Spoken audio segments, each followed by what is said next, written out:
Nosotros. Vamos a empezar a hablar con Javier. Un placer, gracias por venir, Javier. Siempre es un placer venir a tu programa. A ver, yo te decía y te preguntaba, ¿no? En este momento están por empezar a tratar el presupuesto 2021 en la Cámara de Diputados.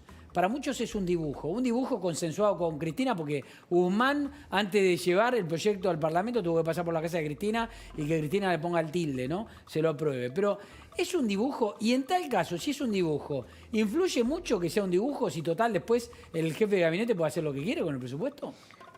Bueno, en realidad te diría que un presupuesto es un conjunto de buenas intenciones en general.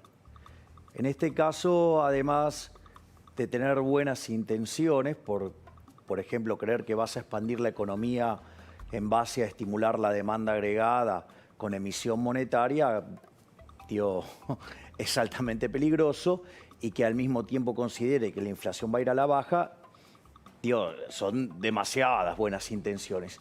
Y ahí lo que yo, digamos, o sea, yo creo que este gobierno sí es un gobierno perverso, y esto en la época anterior del kirchnerismo lo usaban, pero de manera grosera. Si vos recordás, Fernando, en Argentina se mentía la inflación, se mentía el dato de inflación. Entonces, ¿qué es lo que pasa? Vos recibías un presupuesto que tenía una hipótesis de expansión del nivel de actividad económica, tenía una hipótesis de inflación, y eso lo que termina haciendo es que generar una hipótesis cómo te crecen tus ingresos. A partir de esos ingresos hay una parte que tiene que ir a las provincias, que es la coparticipación. Sí. Entonces, ¿cuál es el problema? El problema es que vos eso ya lo fijás por el presupuesto. Entonces, ¿qué es lo que pasa? Cuando, por ejemplo, le pifiabas por la inflación, todos esos recursos excedentes quedaban en manos del jefe de gabinete, de quien disponía de los mismos discrecionalmente. De hecho, este año eso estuvo pasando. Es decir, como no se sancionó el presupuesto para este año, se usó el del año anterior. Claro. Al hacerse eso, ¿qué es lo que pasa? Todo el exceso de recursos que aparecieron este año, aun cuando en términos reales la recaudación cayó, ¿qué es lo que hizo? El jefe de gabinete, ¿hacia dónde lo dirigió? Lo dirigió hacia la provincia de Buenos Aires, es decir, el principal bastión electoral del oficialismo. Y si vos te fijás, que eso es lo que tiene que ver con la primera etapa de la coparticipación. La segunda etapa tiene que ver cómo, por ejemplo, cada gobernador después lo distribuye con cada uno de los municipios. Sí. Y si vos te fijás, o sea, lo que pasó es que Kicillof lo usó para girar los fondos a los intendentes amigos y castigó a los opositores. Entonces, lo que hace esa técnica, en especial en un contexto donde, la verdad, Fernando, ¿vos creés que la tasa de inflación el año que viene puede ser más baja? Pero calcularon el dólar a 100, además. Bueno, por eso, ya está todo dicho, ¿me comprendés? Sí, obvio, por eso te decía lo del dibujo, yo lo comparto. Ahora, pero sí, es que lo que hay que comprender es por qué se dibuja. Es decir, el kirchnerismo utiliza esto como una forma de coerción sobre las provincias. ¿Por qué? Porque a vos te terminan entrando menos ingresos por cómo está diseñado la técnica del presupuesto, sí. Y entonces después, ¿qué? Digamos, viene con el látigo y los doma. Ahora, ¿y qué son masoquistas los gobernadores? Porque después los gobernadores apoyan al gobierno. Está bien, bueno, pero vos sabés cómo son estas cosas. Hay algunos intereses personales que hacen que las cuentas te cambien y te cambien la decisión. Sí, creo que entiendo. Javier, escuchame una cosa. Pregunta, ¿no? Porque yo recién comentaba, le van a dar un subsidio de no es entre 50 y 300.000. Es de 50 por mes, puede llegar a ser un total de 300.000. Aquellos que están en tomas para que no usurpen un subsidio. Billetera mata justicia, digo yo, ¿no? Ahora, la billetera cada vez se agranda más. ¿Hasta cuándo aguanta la billetera esta? Si me permitís, voy a hacer una nota de color previa. Dale. Es un disparate. Es decir, propio de un ignorante como Kicillof, porque Kicillof es un pésimo economista. Es decir, digamos, ¿Es malo como economista? Es pésimo, digamos, o sea, lo demostró como ministro de Economía, teniendo el mejor contexto internacional de la historia, con los términos de intercambio más altos de la historia argentina, con la tasa de interés nula, ¿sí? Logró que el PBI per cápita en Argentina cayera. cuando debería haber crecido a tasas del 9%, dado el contexto internacional que tenía Argentina. Por lo Porque tanto, algunos te dicen, bueno, como político es medio malo, no habla bien, digo, pero como economista es bueno. ¿Es malo como economista? es peor que como político, si vos querés. Entonces, vos fijate, lo que está haciendo es premiar un delito. O sea, a ver, la Constitución Nacional, digo, le guste o no le guste al gobierno, ¿sí? Digamos que está tan teñido de rojo, mirá, digamos, consagra la propiedad privada. Y entonces vos, si estás usurpando, si estás violentando la propiedad privada, eso es un delito. Y lo que está haciendo Kicillof es premiar al que comete un delito. Esto es una locura. Porque entonces, ¿cuál es el incentivo? Y andá y hacé más tomas. Che, necesito unos mangos. Bueno, voy y me hago una toma. ¿Me comprendés? O sea... Y después paso a cobrar. Y después paso a cobrar. O sea, en principio, digamos, o sea, es un disparate, es propio de... Algunos intendentes de la oposición están recalientes con este tema porque precisamente dicen, me van a desatar tomas. Pero claro, mira, hay un libro maravilloso de divulgación de principios económicos que se llama El economista en pijamas. Primer capítulo se llama Cómo matan los cinturones de seguridad. Y dice, la economía se puede resumir en 6 palabras. La gente responde a los incentivos. Entonces, vos lo que estás haciendo, estás premiando el que delinque. Estás premiando la delincuencia, estás premiando, digamos, algo que va en contra de los principios mismos de la Constitución Nacional. Un disparate. Un disparate. Ahora, más allá de eso... Ahora, pero es Sí. algo interesante. ¿Quién va a manejar la plata? Esa, el ministro Larroque, en teoría. Un señor de la Cámpora. Uy, qué casualidad. ¿Qué te hace ruido? ¿En qué sentido? Y no sé, qué sé yo. ¿No te gusta que lo maneje la gente de la Cámpora? No. Es una medida que, digamos, va contra los principios de la Constitución. Es un disparate desde el punto de vista del análisis económico. Es un disparate desde el punto de vista del análisis económico del derecho. Es un disparate desde la evidencia empírica. Y entonces, ¿cómo es que le cierra? Ah, porque lo maneja alguien de la Cámpora. Digo, no sea cosa, digamos que encima hay gente del gobierno involucrado en las tomas. Sí. ¿No será una forma quizás ¿De recaudar? Y no sé, qué sé yo. Es Argentina esto, ¿no? Digo, es el país en el que todo puede algunos pasar. decían, le van a dar 50.000 por familia. ¿Y vos te crees que le van a llegar los 50.000 a la familia? Decían. Alguien está incentivando estas tomas. Ah, bueno. Javier, contame una cosa, bueno, pero yo vuelvo a la billetera. Porque en definitiva esta billetera, que es nuestra, yo reitero, porque esto es plata que sale del Estado, pero es plata que el Estado recaudó de nuestros impuestos. Porque los funcionarios dicen, bueno, el Estado se hace cargo, nos estamos haciendo cargo nosotros. Están gastando la nuestra. Pongámoslo bien en claro. Ahora, esa billetera, también es cierto que dicen que va a explotar y nunca explota. A ver, vamos por parte. Está correcto lo que vos decís. Hay 2 formas vos de hacerte de recursos. Está lo que se llaman los recursos del mercado y los recursos de la política. Los recursos del mercado son que vos te ganás tus ingresos sirviendo al prójimo con bienes de mejor calidad o mejor precio. Sí. Los recursos de la política es la expropiación. Si los políticos no producen nada, la política no produce nada. Es decir, lo único que puede hacer es expropiarte, es robarte. O sea, tiene un nombre que es, además es bastante fuerte, se llama impuestos. O sea, impuestos, digamos, no es que los pagás voluntariamente. Si no pagás, vas preso. O sea, impuestos. O sea, es algo que te imponen. Eso es lo primero que hay que tener en cuenta, que el Estado no genera ningún recurso, no tiene ningún recurso. Lo único que hace es robárselo a otro, al que lo generó antes. O sea, lo que vos decías, al sector privado. Punto 1. Punto 2. Argentina tiene un déficit fiscal colosal. Por lo tanto, digo, cuanto más aumenta el gasto, lo tiene que financiar. ¿Con qué lo va a financiar? Con deuda. El riesgo país de la Argentina ya está en 1.500. Reestructuramos la deuda y tenemos el riesgo país en 1.500. Digo, si vos reestructurás la deuda y sale bien, digamos, el riesgo país tiene que ir a, no sé, a 200, no a 1.500. Digo, punto, digamos, ¿Y eso por qué es? Porque está mal, porque no cierran los números, porque los números son un disparate. Vinieron a pedirle los números, los del Fondo Monetario, y dijeron, volvemos en un mes, porque esto es una payasada. Entonces, digamos... O sea, no ¿Y vos pensás que en un mes van a dejar de serlo? Bueno, no sé, digo, quizás, no sé, reciben un rayo divino y hacen las cosas bien. Yo no lo creo porque son unos inútiles, son unos incompetentes. Y esto, digamos, o sea, cuando yo lo dije al inicio me dijeron de todo. Ahora, digamos, la evidencia empírica de vuelta se puso de mi lado. O sea, son unos inútiles. Es decir, la conceptualización que tienen de la economía, sí, hace que cometan errores, pero, digamos, no son ni admisibles ni para un infante. Entonces... La verdad es que, digo, ¿con qué lo van a financiar? ¿Con más emisión monetaria? Es decir, creen que le pueden dar a la maquinita y no tiene consecuencias. Es decir, eso, digamos, genera inflación. Y el impuesto inflacionario no solo que penaliza al crecimiento económico como consecuencia de la distorsión que causa el sistema de precios, sino que además es un impuesto recontra regresivo porque le pega más fuerte a los que menos tienen. Entonces, digamos, ¿de qué estamos hablando? Esto es una locura, todo es una locura. ¿Y cómo va a terminar? Va a terminar mal, Fernando, no puede terminar de otra manera. Va a terminar mal y los ves todos los días explotando. Vos sabés que, a ver, el gobierno nacional, Guzmán, que sacó este bono atado al dólar oficial, dice que la clavó en el ángulo, que hizo un golazo con esto. También la clavó en el ángulo con la reestructuración de la deuda, ¿no? Sí.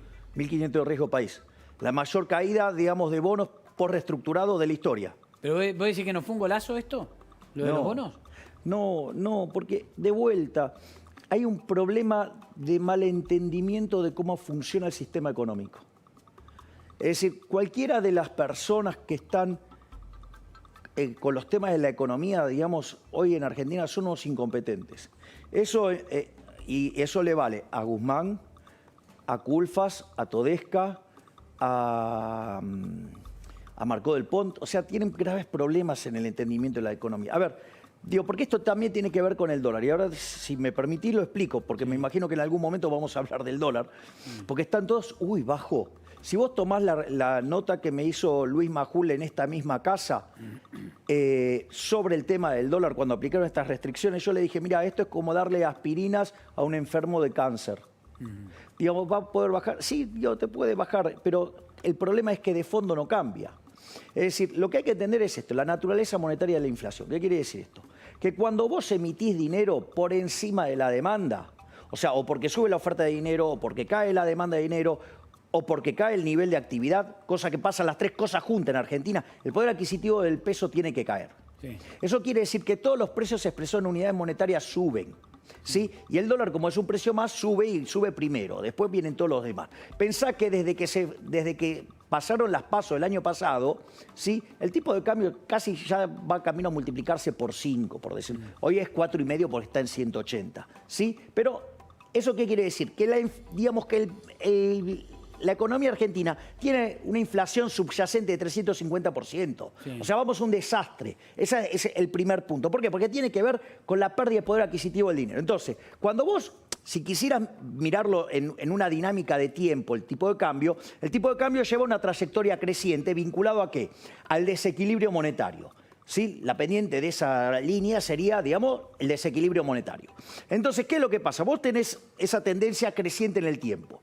Van y hacen una intervención puntual, que es, por ejemplo, colocar títulos públicos, que el Banco Central venda bonos, ¿sí? ¿Para qué? Para tratar de controlar el precio del dólar, para controlar el contado con liqui, para, digamos, al margen que hay una suerte de feriado cambiario virtual porque no te dejan operar el contado con liqui, que ese es otro problema.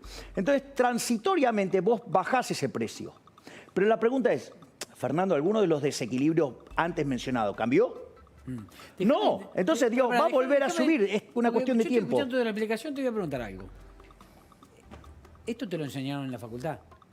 No, esto lo aprendí solo. Porque te iba a preguntar por qué no lo aprendió Kicillof entonces. No, porque ahí está el problema. Básicamente, en Argentina ganó Gramsci. Las instituciones educativas se convirtieron en centros de adoctrinamientos socialistas. ¿Sí? Y puede ir desde de la extrema más radicalizada a, digamos, en economía, hacia el keynesianismo. Pero en la economía, vos hoy tenés muchos economistas argentinos que egresaron de la Universidad Pública Argentina, en donde Gramsci no es su mentor. No, pero ¿sabés lo que pasa? A ver, si adhieren al keynesianismo ya es lo suficientemente malo. A ver, las instituciones de educación pública se han hecho para generar gente que adora la religión del Estado, que ve el Estado con buenos ojos. Entonces, ¿qué es lo que pasa? O sea, son centros de adoctrinamiento, son centros para lavar el cerebro. Y vos, aun cuando esa institución sea pública o privada, remarco, privada, vos no podés pasar tus programas si no te lo aprueba la CONIAU. Entonces, ¿qué quiere decir? Que siempre está el Estado, digamos, bajándote la línea de que vos no puedas ser liberal en este país. Es decir, que te castigues si sos liberal. Dame un minuto, tenemos información urgente.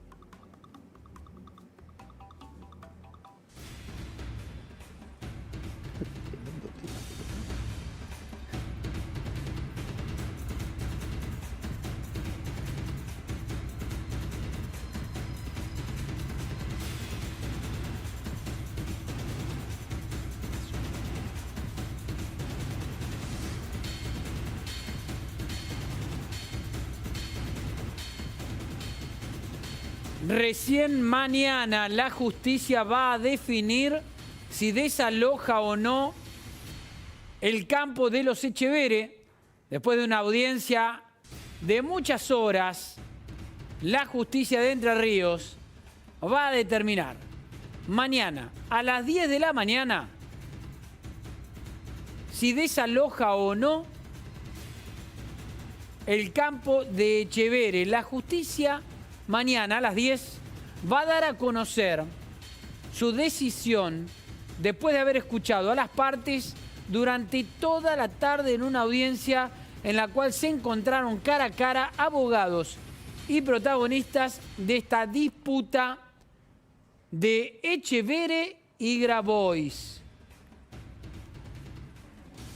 Mañana a las 10 de la mañana, la jueza que interviene en esta definición dará a conocer su fallo y su resolución sobre si desaloja o no el campo en donde está la toma de la gente de Grabois. Bueno, en definición para esto, mañana se va a saber. Seguimos con Javier Milei. Javier, Bernardo Vázquez tiene una pregunta para vos. Bernardo. Sí, Javier, fácil, sintético y un poco de lo que venías hablando recién. ¿Está barato el Blue a 181 o tenemos que esperar que el techo vuelva a subir y vuelva a acercarse a los 200? A ver, en realidad, el precio del dólar no tiene un techo, porque en realidad es el peso el que no tiene piso. Entonces, en tanto y en cuanto vos sigas generando un exceso de oferta de dinero, ya sea o porque sube la oferta monetaria o porque cae la demanda de dinero, o pasa las dos cosas a la vez, o te cae la actividad, inexorablemente el peso va a seguir perdiendo valor. Lo otro que también te puedo decir es, aquellos economistas que te dicen de un determinado precio son unos chantas. ¿Por qué? Porque en rigor, si vos pudieras determinar el vector de precios de equilibrio de una economía, ¿sabés qué? La Unión Soviética hubiera podido hacer cálculo económico y hubiera sido un éxito. Y sin embargo, donde aplican el comunismo falla, porque eso no se puede hacer. Vos lo podés resolver en un ejercicio teórico, ¿sí?, para entender la naturaleza del problema. Pero después, en la vida real, es muy distinta. Esto Hayek lo llamaba la pretensión del conocimiento. No podés hacer esa cuenta. No tenés forma de hacerla. O sea que no se sabe qué va a pasar con el dólar. No, lo que sí sabés es que el peso va a seguir perdiendo valor y el dólar, obviamente, va a seguir subiendo. ¿Sabes por qué está bajando, Fernando? Es una explicación técnica. Estuvo en 195, hoy está en 181. Bueno, por eso yo te puedo explicar por qué, qué es lo que hicieron para bajar. Fácil, hacémelo, ¿eh? Bueno, esa es la parte que no te puedo asegurar. Dale, a ver. ¿Cómo surge el precio del contado con liqui? Surge de comparar el precio de un bono en pesos dividido el precio del mismo bono en Nueva York en dólares. ¿Eso qué hace? Te da el dólar implícito en la operación. Sí. Entonces, cuando vos querés irte a Argentina, ¿cómo haces? Comprás acá en pesos, ¿qué pasa entonces con el precio del peso? Sube el bono en pesos. Y en Nueva York, que es donde lo vas a estar vendiendo para hacerte los dólares, va a bajar. Por lo tanto, el contado con liqui, que es ese cociente, sube. Entonces, ¿qué es lo que está haciendo el gobierno? El gobierno está vendiendo bonos a mansalva, está usando bonos del Banco Central y bonos de ANSES, ¿sí? ¿Para qué? Para que puedas bajar el precio en peso y de esa manera mostrar artificialmente que está bajando el dólar. Pero además, esos bonos son deuda, en algún momento hay que pagarlo. Bueno, por eso, ¿por qué te crees que está donde está el riesgo país? ¿Me comprendés lo que te digo? Entonces, es una cuestión de cosmética, de mercado. Sí. Entonces, ¿cuánto tiempo puede durar esto? Y no puede durar indefinidamente si no cambiaste ninguno de los desequilibrios. Escuchame una cosa, Javier. Sí. No te iba a hacer esta pregunta, pero la hago y es la última. Bueno, Dios, si querés, puedo estar todo el día contestando preguntas. Ya lo sé. Decime una cosa. Tengo anécdotas hasta de hablar 13 horas seguidas de economía.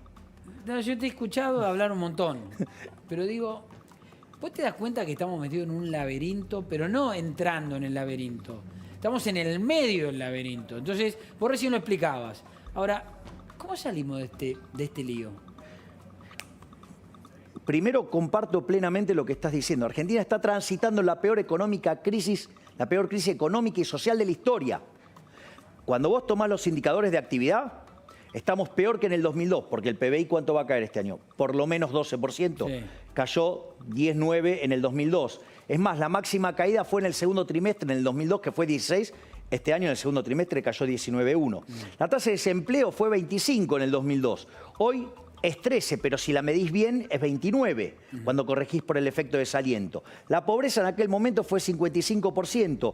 Hoy en realidad tenés 41 en el primer semestre, si tomás el segundo trimestre estás en 47, y en realidad, si todo este descalabro monetario deriva en una fuerte aceleración inflacionaria que deriva en una hiperinflación, vas a ver niveles de pobreza en el torno del 75%, con lo cual además vas a ver un caos social. Y a todo esto le tenés que sumar un desastre sanitario, porque Argentina tiene la cuarentena más larga y más profunda del mundo y está en el pelotón del 10% de países con mayor cantidad de muertos por millón de habitantes. O sea, es un desastre. O sea, lo que vos decís está genial. O sea, es todo un desastre. Ahora, el punto es cómo se sale de esto. Bueno, acá, digamos, o sea, vos necesitas hacer un programa creíble que sea parte de un programa más largo que incluya una reforma del Estado que te permita bajar el gasto público fuertemente para poder bajar impuestos. Necesitas reformas en el mercado laboral para que haya más flexibilidad y que no sea tan antiempleo como vivimos ahora. Y obviamente abrir la economía. Digamos, cuando vos hagas todo eso, digamos, vas a poner a la economía en un sendero de crecimiento y poder así derrotar la tendencia de los últimos 100 años. Hacia Argentina entró al siglo XX siendo el país más rico del mundo. Argentina en 1895 tenía el PBI per cápita más alto del mundo. Previo a la crisis del coronavirus estaba a 70. Digamos, ahora, digamos, estaremos entre el 100 y el 120 según donde termine el tipo de cambio. Es un disparate. Entonces, digamos, no hay otra que hacer las cosas que corresponden. Y ese futuro solamente será un futuro que nos verá prósperos solo si tomamos el camino de la libertad. Es decir, volver a abrazar los valores del liberalismo. Javier. Fernando. Quedé agotado. Perdón. No, pero digo, la situación es agobiante, ¿no? Bueno, yo estoy acostumbrado, ¿no? Digo, o sea, te imaginarás que si viviera en otro país estaría deprimido. No sé, estarías hablando una cuarta parte de lo que hablas ahora. O menos. O menos. Javier Milei, gracias, Javier. Gracias a vos, Fernando. Gracias por la visita a La Nación Más. Me voy con Jero Mura. Jero Mura, ¿dónde está? En el Congreso.